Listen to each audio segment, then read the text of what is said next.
Apologize to Free Guy right now.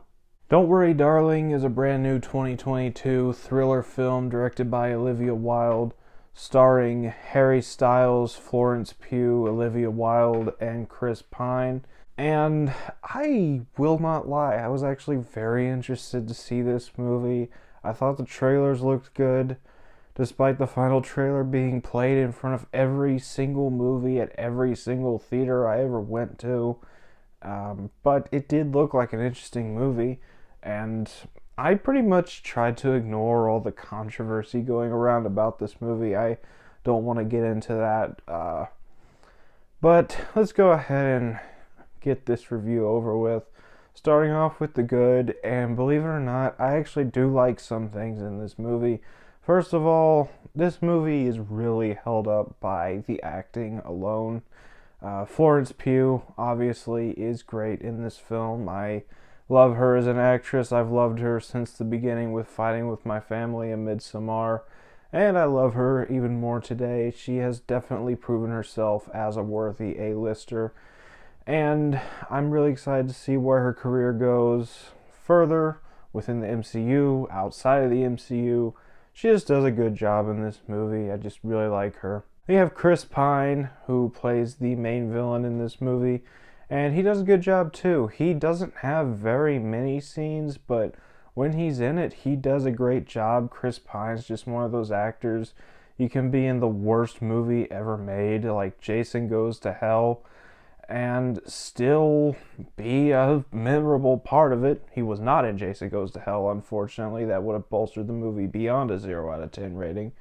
But I still really enjoyed Chris Pine in this movie. He did a good job. He was very creepy as this cult leader type character. I'm not going to get into specifics of the plot and the twist, but I just really enjoyed his character. Olivia Wilde is kind of wasted, which is weird because she's the director of the movie, but she did good in the movie as well. She was not terrible. Aside from the acting, I liked the camera work.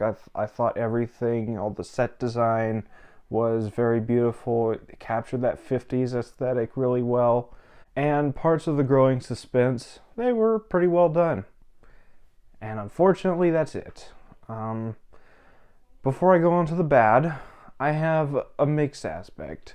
And a lot of people would put this just in the bad, but I'm going to be fair and put Harry Styles in the mixed section of this review. I do not hate Harry Styles in this movie like a lot of people do.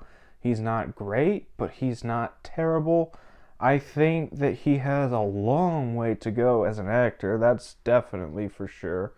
But he's not as bad as some other non-actors who just jumped into the acting game. He's better than John Cena was when he first started acting in The Marine. He's better than Michael Jordan was in Space Jam. He's better than LeBron James was in Space Jam 2. Yeah, I'm tired of non-actors getting cast in big roles, but he still was not absolutely terrible. And that's about all for the mixed. On to the bad. And there's quite a bit here. First of all, the plot is bad. I'm not going to divulge specifics. I just did not like the plot, and the third act twist was so unbearably stupid that it made me feel bad for Free Guy. I do not like the twist whatsoever.